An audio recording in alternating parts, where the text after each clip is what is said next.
और उसी बारिश से यहाँ पे ये है सुकी टॉप। तो यहाँ पे बर्फ पड़ी हुई है, तो इतनी ज्यादा ठंड हो रही है, बहता हुआ पानी भी जम गया। चारों तरफ से देवदार के पेड़ हैं जो इस भेली की सुंदरता को बढ़ाते हैं। माले की गोद में बसा यह हर्सिल कस्बा जो कि अपनी जैविक उत्पाद के लिए गाना भी गुनगुना रहे हैं। कौन सा वाला? वादियाँ ये फिजाएं बुला रही है तुम्हें। ने मंगा रखी है बुखारी हिमाचल से, तो उसको फिट करने पे लग गए ये लोग। बुखारी की पूजा भी हो गई, अब जलाना स्टार्ट करते हैं। तो आगे वाले चूल्हे पे बन रहा है सूप और पीछे पीने के लिए रखा हुआ है जग में पानी। सबसे पहले आप सभी को मेरा प्यार भरा नमस्ते। मैं गीता सेमवाल देवभूमि उत्तराखंड उत्तरकाशी गंगा घाटी के इन हसीन वादियों से आप सभी लोगों का हार्दिक स्वागत करती हूँ आपका अपने यूट्यूब चैनल हर्षिल ब्लॉग में। तो आज की ब्लॉग की शुरुआत कर रही हूँ दिन के 2 बजे से। और अगर मौसम की बात की जाए, काफी अच्छी सी धूप खिली हुई है। तो आज मेरी तैयारी है अपने गांव मुखवा जाने की, और मेरे साथ है मेरे हस्बैंड जी और मेरा छोटा वाला बेटा। तो अभी हम लोग रुके हुए हैं गंगनानी से थोड़ा सा ही आगे पे। और सामने बुग्यालों की बात की जाए तो आजकल उसमें घास काफी सूखी हुई है, दूर से देखने में बिल्कुल बुग्याल पीले पीले से दिखाई दे रहे हैं। और मानसून के टाइम पे जून जुलाई में जब बारिश होती है तो यही बुग्याल काफी इसमें हरी भरी घासें रहती है। तो चलिए जी, खूबसूरत सफर तय करते हैं, निकलते हैं यहाँ से। तो यहाँ से जो है हर्सिल की दूरी है लगभग 27 किलोमीटर और हमारे मुखवा गाँव की दूरी है 30 किलोमीटर।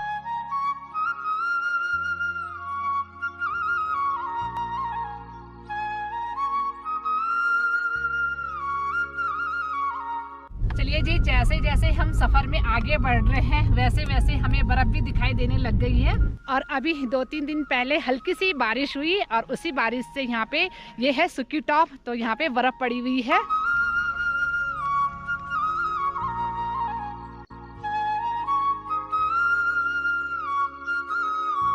चलिए जी, सफर में आगे बढ़ते हुए अभी हम लोग पहुँच गए झाला में।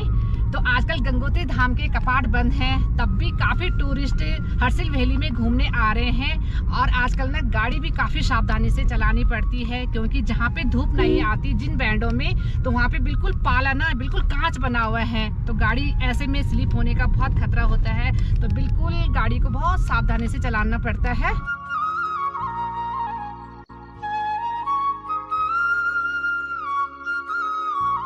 तो झाला से ही थोड़े से आगे आने पे फिर से हम रुक गए यहाँ पे। तो आप मेरे पीछे जो देख रहे होंगे ये झरना, तो आप अंदाज़ा लगा सकते हैं कि यहाँ पे कितनी ठंड हो रही है। जो पानी ऊपर से आ रहा है वो बिल्कुल जम चुका है।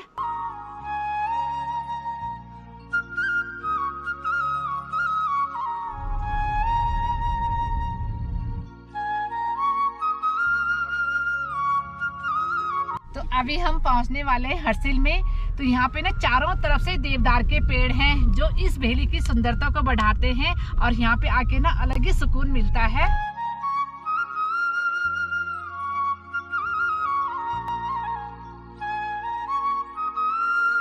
तो यहाँ पे से जो आप ये राइट वाली रोड देख रहे हैं ये जाती है गंगोत्री धाम के लिए, और जो ये लेफ्ट वाली रोड है ये जाती है हर्सिल होते हुए मुखवा के लिए। तो मुझे निकलना है इसी रोड से मुखवा अपने गांव के लिए।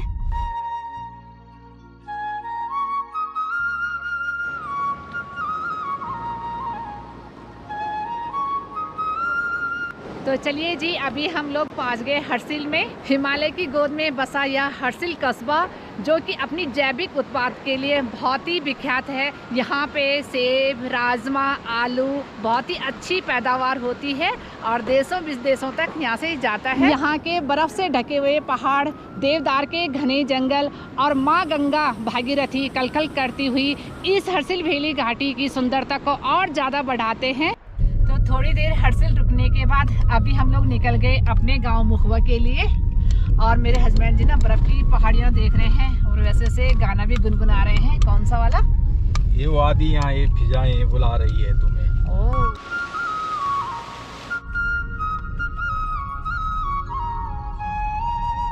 चलिए जी, अभी हम पहुंच गए हैं अपने गांव मुखवा में।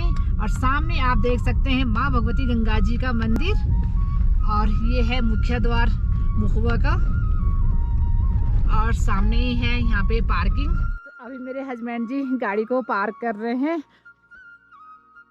तो रोड से ही माँ भगवती गंगा जी के मंदिर तक का पैदल रास्ता है, और थोड़ा सा ही है पैदल। और यहीं पे शीतकाल में माँ भगवती गंगा जी के दर्शन होते हैं। जब गंगोत्री धाम के कपाट बंद होते हैं तो मुखवा यानी मुखी मठ में ही गंगा माँ के दर्शन होते हैं।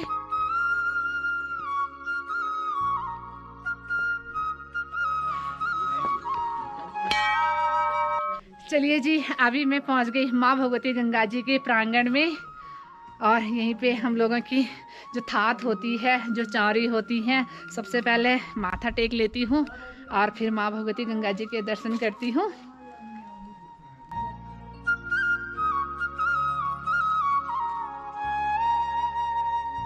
हमारे भाई बंधु मुखवा के यहाँ पे और साथ साथ में आगे हमारे गर्मा गर्म चाय।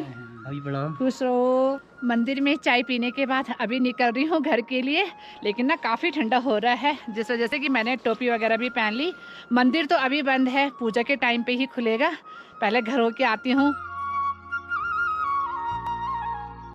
चलिए जी, अभी मैं पहुँच गई घर पे और क्योंकि हम लोग 1 से 1.5 महीने बाद आ रहे हैं घर में, तो देखते हैं घर की स्थिति कैसी है।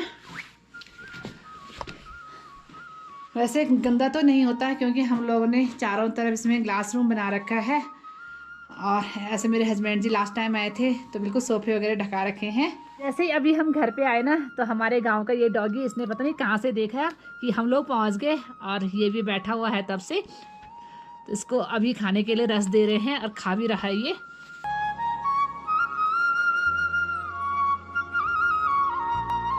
और जैसे अभी हम घर पहुंचे ना तो मेरा छोटा वाला बेटा और मेरे हस्बैंड जी, हम लोगों ने मंगा रखी है बुखारी हिमाचल से, तो उसको फिट करने पे लग गए ये लोग।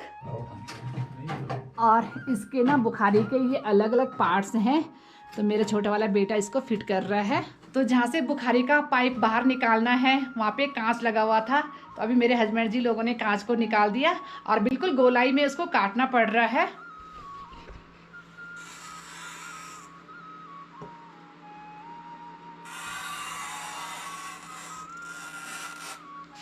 चलिए जी, फाइनली 1 घंटे के बाद अभी बुखारी फिट कर दी मेरे हस्बैंड जी ने और बेटे जी ने, और बिल्कुल जलाने की तैयारी है।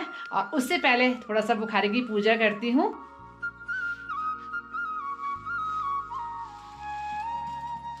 चलिए जी, फाइनली बुखारी की पूजा भी हो गई। अब जलाना स्टार्ट करते हैं क्योंकि ठंडा भी काफ़ी हो रहा है। फाइनली थोड़ी सी मेहनत करने के बाद अभी बुखारी जल गई। और बुखारी जलाने के लिए ना आज लकड़ियों के लिए ना तो हमारे पास छिलके थे और ना ही मिट्टी का तेल था, लेकिन थोड़ी बहुत हमने अखबार वगैरह डाले और गत्ते डाले तो लकड़ियाँ जल्दी से जल गई। और अभी मैंने सबसे पहले उसके ऊपर चाय बनाई। अब बना रही हूँ गर्मा गर्म नौर का सूप।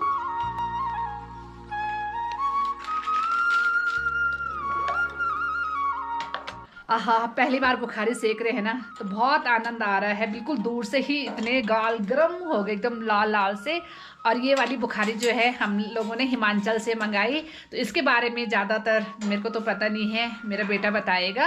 हाँ, तो इसका नाम है हिमालयन रॉकेट स्टोव। और वैसे ना ये स्विट्ज़रलैंड का है, बट ये बनता है हिमाचल में। तो इसमें ना 2 चैम्बर्स हैं, ये देखो। एक तो ये है, यहाँ से आप इसमें लकड़ी डालते हैं यहाँ से, और एक जो फर्स्ट चैम्बर है इसका ये है, और जो दूसरा चैम्बर है वो ये है।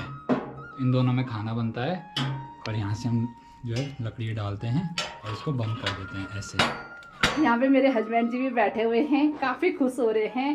कब से सोच रहे थे कि नहीं मुखवा में बुखारी लगानी है, मुखवा में बुखारी लगानी, तो फाइनली आज लग गई। कैसा लग रहा? अब ये बुखारी लग चुकी है। अब बाहर बर्फ पड़े, कितना भी ठंडा बाहर हो जाए, लेकिन अंदर ठंडा का बिल्कुल भी नामो निशान नहीं है। अंदर बुखारी सेको, बाहर बर्फ पड़े, लाइट हो ना हो, अब आराम से खाना बना सकते हैं और इसको आराम से सेक सकते हैं। चलिए जी, गर्मा गर्म सूप भी बनके तैयार हो गया। तो आगे वाले चूल्हे पे बन रहा है सूप और पीछे पीने के लिए रखा हुआ है जग में पानी। चलिए जी, सूप पीने के बाद अभी है खाना बनाने की तैयारी। तो आज मैं बना रही हूँ पुलाव, और पुलाव बनाने के लिए सबसे पहले मैंने प्रेशर कुकर में घी डाल दिया। बाकी ये सारा सामान कटा हुआ है, ये धनिया, हरी मिर्च, ये टमाटर, ये प्याज, और इसमें है मटर, गोभी और चावल। चलिए जी, गर्मा गर्म पुलाव बनके तैयार हो गया और साथ में ही है सलाद। तो अब रात का डिनर करते हैं। और आज के ब्लॉग को यहीं पे एंड करती हूँ। आई होप आप लोगों को मेरा ब्लॉग पसंद आया होगा। प्लीज पसंद आया हो इसे लाइक कीजिए, सब्सक्राइब कीजिए, अपने दोस्तों के साथ ज्यादा से ज्यादा शेयर कीजिए, कमेंट कीजिए। मैं गीता सिमवाल मिलती हूँ आपको अगले जल्दी से बुखवा के ब्लॉग में। तब तक के लिए जय गंगा मैया, जय सोमेश्वर देवता, बाय बाय।